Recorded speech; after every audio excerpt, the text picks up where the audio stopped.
paz do Senhor, meus queridos irmãos, tudo bem com você? Seja muito bem-vindo, você que já nos acompanha ou você que está chegando agora ao nosso canal EBD, Palavra de Vida para você.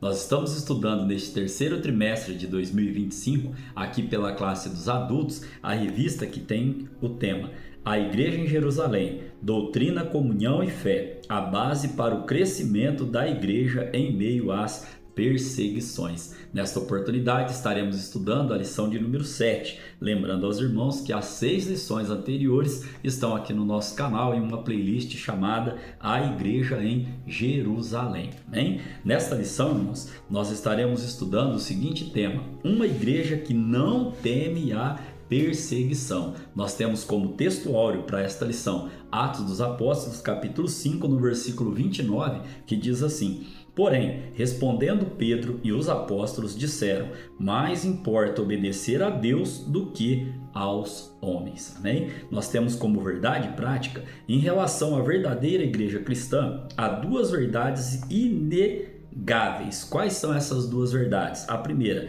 a igreja será perseguida, e a segunda, Deus a protegerá. Olha o que diz Mateus capítulo 5, do versículo 10 ao versículo de número 12. Bem-aventurados que sofrem perseguição por causa da justiça, porque deles é o reino dos céus. Bem-aventurados sois vós, quando vos injuriarem e perseguirem e, mentindo, disserem todo o mal contra vós por minha causa. Exultai e alegrai-vos, porque é grande o vosso galardão nos céus, porque assim perseguiram os profetas que foram antes de vós. Aqui essa palavra bem-aventurados significa, bem mais que felizes, bem mais do que alegres, Então, nosso Senhor e Salvador Jesus Cristo explicando aqui na sua palavra, que nós seremos perseguidos, porém há um Deus no céu que nos protege. Amém? Caminhando aqui então para a nossa leitura bíblica em classe,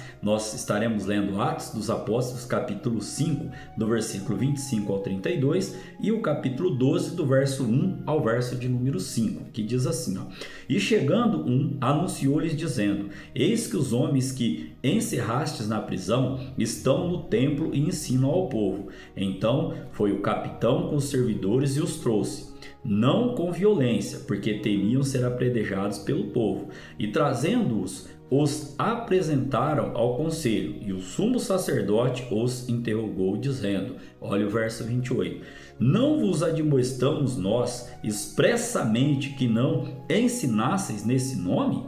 E eis que encheste Jerusalém dessa vossa doutrina, e quereis lançar sobre nós o sangue deste homem.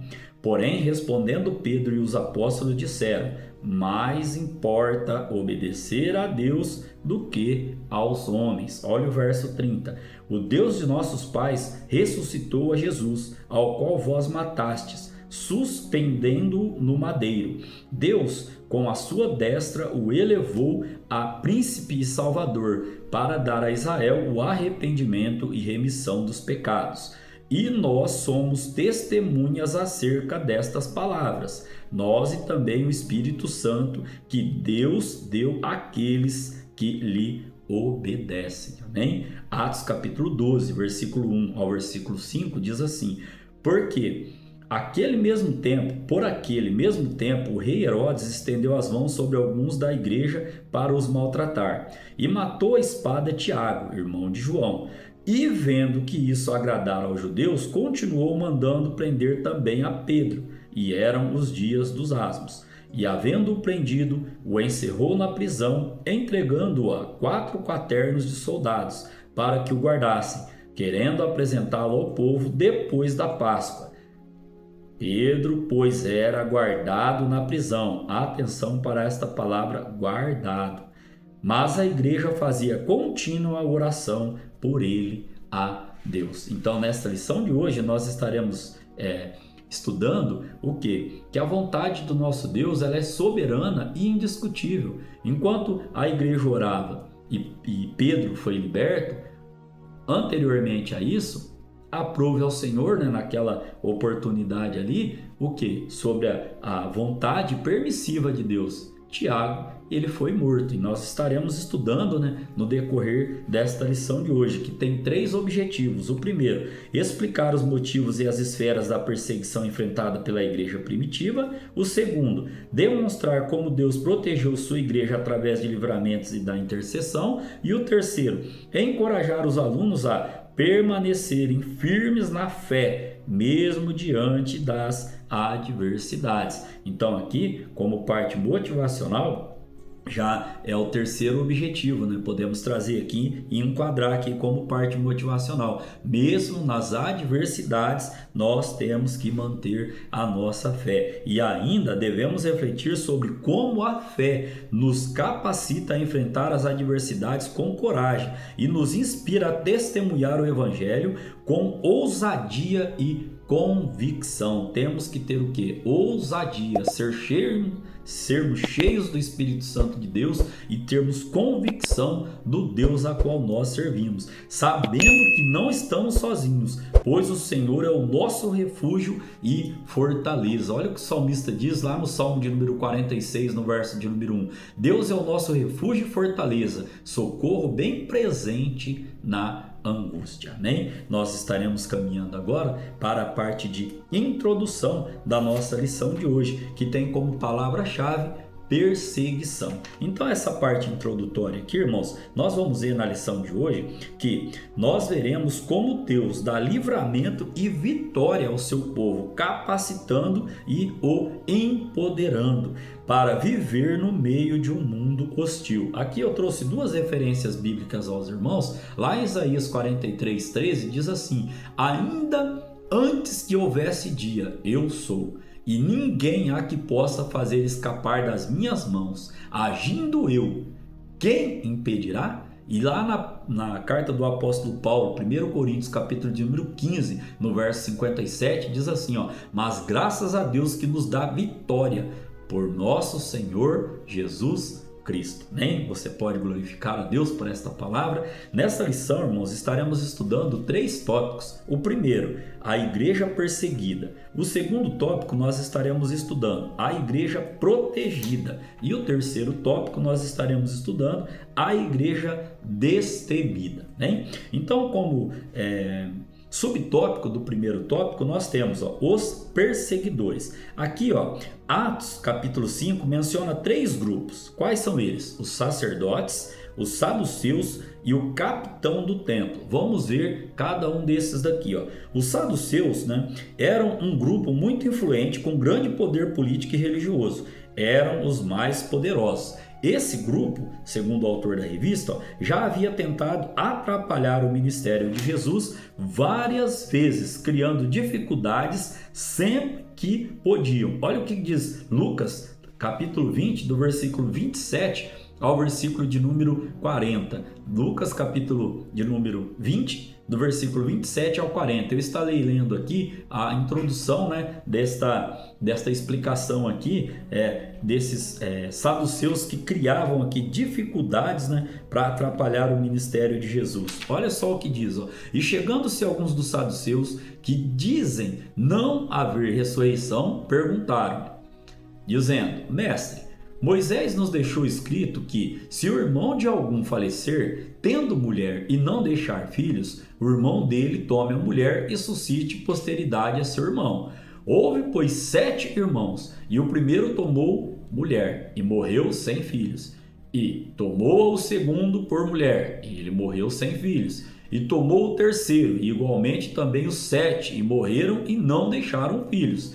E por último, depois de todos, morreu também a mulher. Portanto, na ressurreição, de qual deles será a mulher? Pois que os 7 por mulher a tiveram. Olha só que povinho enrolado. E aí, Jesus respondendo, disse-lhes, os filhos deste mundo casam-se e dão em casamento, mas os que forem havidos por dignos de alcançar o mundo vindouro e a ressurreição dentre os mortos, nem hão de casar, nem ser dados em casamento, porque já não podiam mais morrer, pois são iguais aos anjos e são filhos de Deus, sendo filhos da ressurreição. E aí o texto ainda descreve até o verso de número 40, onde Jesus explica todo esse contexto aí, e ele diz assim no 40: e não ousaram perguntar-lhe mais coisa alguma. Amém? Então aqui, irmãos, neste contexto ainda, podemos trazer sobre os anciãos, que eram líderes judaicos influentes,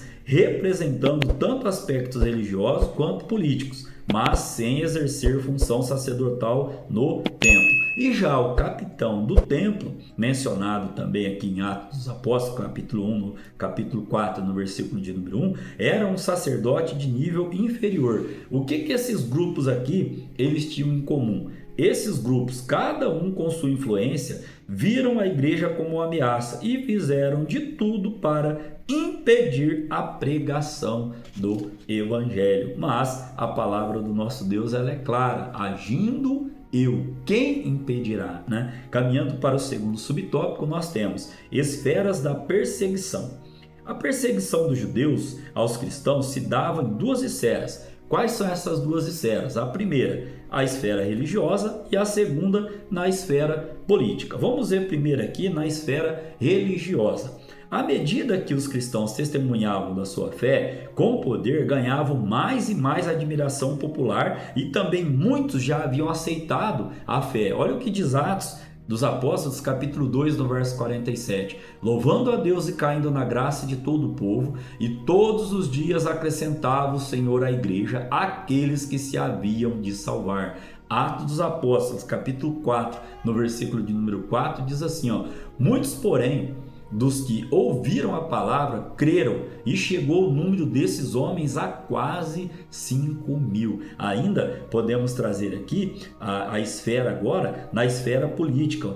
Aqui vamos tratar sobre a questão. O rei Herodes, um dos governantes que representava o Império Romano na Judéia, mandou executar Tiago e prender o apóstolo Pedro. Como nós dissemos lá no início da aula, Deus está no controle de todas as coisas. E aqui, em Atos dos Apóstolos, capítulo 12, no verso de número 3, nós vamos ver esta narrativa. E vendo que isso agradara os judeus, continuou mandando prender também a Pedro. E eram os dias dos asmos, como nós vemos lá na leitura bíblica em classe. E aqui, irmãos, nós achamos aqui interessante trazer aos irmãos que, sabendo que Pedro era um líder de destaque entre os apóstolos, queria com isso aumentar o seu capital político perante os judeus que se opunham à igreja. Ou seja, matou a Tiago, mandou prender a Pedro. Pedro, como era um líder ali, ele falou, olha, se eu mato a Pedro também, o que vai acontecer? Vai aumentar a minha estima política aqui no meio do povo. Mas Deus tinha algo especial para acontecer na vida do apóstolo Pedro.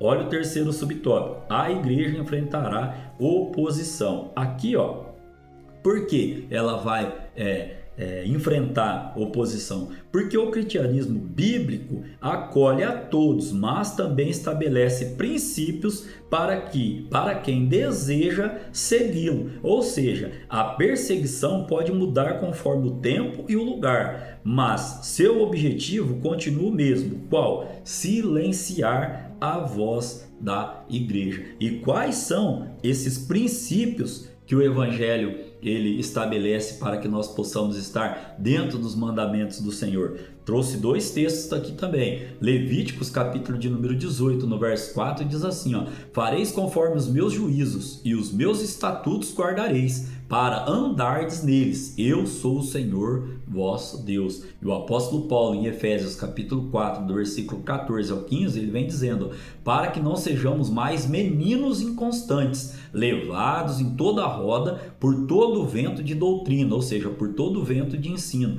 pelo engano dos homens que com astúcia enganam fraudulosamente. Na lição passada, nós falamos sobre os ardis do inimigo de nossas almas. E um dos significados para ardil é astúcia. E o apóstolo Paulo continua dizendo no verso 15, antes, seguindo a verdade em amor, cresçamos em tudo naquele que é a cabeça, Cristo. Amém? Então aqui nós iremos caminhar para o resumo deste primeiro tópico, que diz assim, ó: a igreja primitiva enfrentou perseguição e oposição, tanto na esfera religiosa quanto na esfera política, e nós trouxemos aqui este contexto no tópico de número 1. Caminhando agora para o tópico de número 2, irmãos, da nossa lição de hoje, nós estaremos estudando a igreja protegida. Aqui, em Atos dos Apóstolos, capítulo 5, do verso 18 ao verso de número 20, vem dizendo assim, ó: e lançaram mão dos apóstolos e os puseram na prisão pública.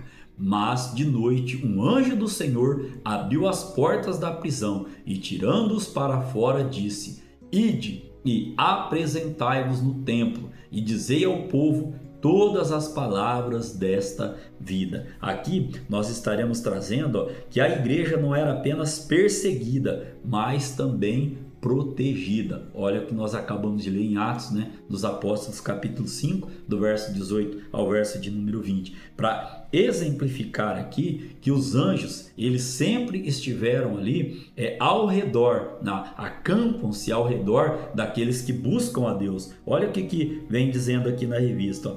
Aqui nós podemos trazer que a Bíblia diz que os anjos estão a serviço daqueles que vão herdar a salvação. Onde a Bíblia nos diz isso? Hebreus capítulo 1, verso 14. Não são porventura todos eles espíritos ministradores enviados para servir a favor daqueles que hão de herdar a salvação? E aqui nós temos outros exemplos, ó. Estiveram presentes na libertação de Pedro da prisão. Lembra que eu comentei aos irmãos que Deus tinha um plano especial para Pedro? Tiago morreu, mas Pedro, Deus tinha um plano ali para a vida dele, ó. Aí isso está lá em Atos capítulo 12, no verso 7, ó. Com Filipe em sua missão evangelística, Atos capítulo 8, verso 26. Também, ó, na casa do centurião romano Cornélio, lá em Atos capítulo 10, no versículo de número 3, com o apóstolo Paulo em alto mar, Atos capítulo 27, do versículo 23 ao versículo de número 24. Então são alguns exemplos de que Deus sempre esteve e sempre estará protegendo o seu povo, ou seja,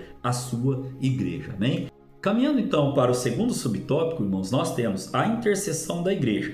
Lá em Atos dos Apóstolos, capítulo 12, no verso 5, a palavra do Senhor vai dizer que a igreja fazia contínua oração por Pedro. Mas no mesmo capítulo 12, também vai dizer que Tiago foi morto por Herodes, que achou aquilo ali bom e mandou prender a Pedro também. Só que nós podemos dizer aqui que a igreja fazendo contínua oração por Pedro, Pedro foi liberto, porque a Bíblia diz que ele estava guardado na prisão. Então, ó, isso revela que a igreja é um agente ativo na libertação, através do quê? Através da oração, e que Deus é soberano e age como quer e quando quer, e nós temos que entender isso. Às vezes as coisas não acontecem do jeito que eu e você pedimos para Deus, mas isso não quer dizer que Ele não esteja no controle. Às vezes a gente acha que aquilo ali é bom para a gente naquele momento, e Deus está no controle, dizendo, através do seu silêncio: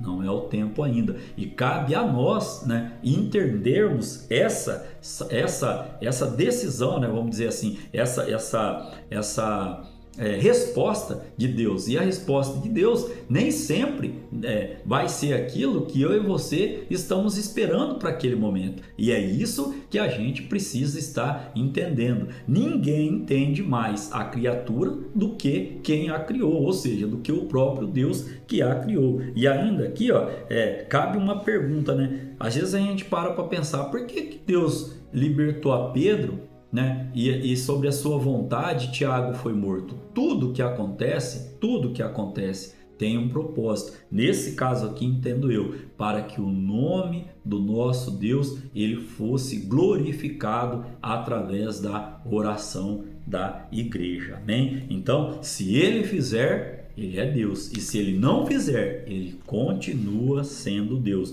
Ou seja, Deus ele respondeu à oração da igreja e Pedro foi liberto ali porque estava guardado na prisão. Amém? Então nós temos que entender esse mistério, vamos dizer assim, da parte do nosso Deus. Se ele fizer, ele é Deus, e se ele não fizer, continua sendo Deus. Caminhando para o terceiro subtópico, nós vamos falar sobre o valor da oração. A palavra do Senhor diz que a oração do justo pode muito em seus efeitos. E aqui o autor da revista, ele nos coloca que nesta passagem de Atos, capítulo de número 12, assim como em muitas outras, mostra o grande valor da oração. Enquanto os cristãos oravam, o lugar em que estavam tremeu. Atos dos Apóstolos, capítulo de número 4, no verso de número 31. E tendo orado, moveu-se o lugar em que estavam reunidos, e todos foram cheios do Espírito Santo, e anunciavam com ousadia a palavra de Deus. Lembra que nós comentamos? Temos que ter ousadia e convicção do Deus a qual nós estamos servindo. Amém? Aqui ainda podemos trazer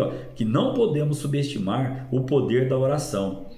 A conhecida frase, muita oração, muito poder, pouca oração, pouco poder, ainda se faz presente nos dias atuais. Está com algum problema, uma situação complicada, ou mesmo que não esteja, que seja só para agradecer a Deus por todos os benefícios que Ele tem me feito e feito a você. Ore, agradeça, abra sua boca e fale com Deus. Senhor, te agradeço. Senhor, preciso disso, tu o sabes, e Ele estará pronto. A Bíblia vai dizer que Ele não está com as suas mãos encolhidas, muito pelo contrário, Ele está com as suas mãos estendidas para nos abençoar. Caminhando aqui para o resumo deste tópico de número 2, nós temos: mesmo em meio à perseguição, Deus manifestou seu poder de proteção. Amém? Vamos caminhar agora para o tópico de número 3, e esse tópico de número 3 ele tem como tema a igreja destemida. Primeiro subtópico: testemunho com poder. Tão logo foram libertos, os apóstolos começaram a testemunhar de sua fé, conforme nós lemos já em Atos capítulo 5, no versículo de número 25. De nenhuma forma se sentiram intimidados.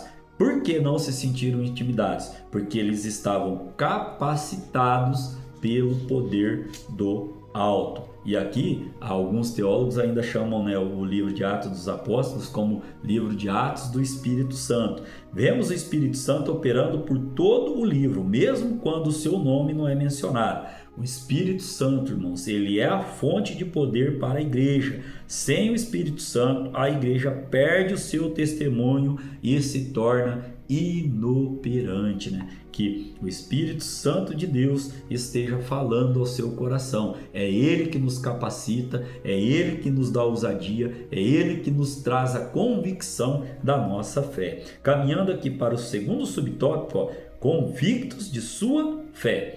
A igreja primitiva não negociava sua fé, mesmo que isso lhe custasse caro. A desobediência civil por parte da igreja em relação ao Estado, ela não significa o quê? Que é um ato de desobediência civil ou rebeldia, mas de uma defesa consciente daquilo que a igreja crê como fazendo parte da sua natureza e da sua essência. Amém? Então nós estamos caminhando agora para o resumo deste tópico de número 3, que diz: o Espírito Santo capacitou os crentes a testemunhar com ousadia, melhor dizendo. De forma nenhuma podemos negociar a nossa fé. Caminhando agora para a conclusão da lição de hoje, nós temos: ninguém gosta de ser perseguido. Contudo, as Escrituras nos previnem a respeito da realidade da perseguição na jornada cristã. Olha o que diz João, capítulo de número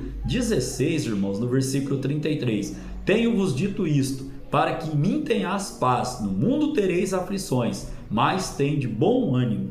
Eu venci o mundo.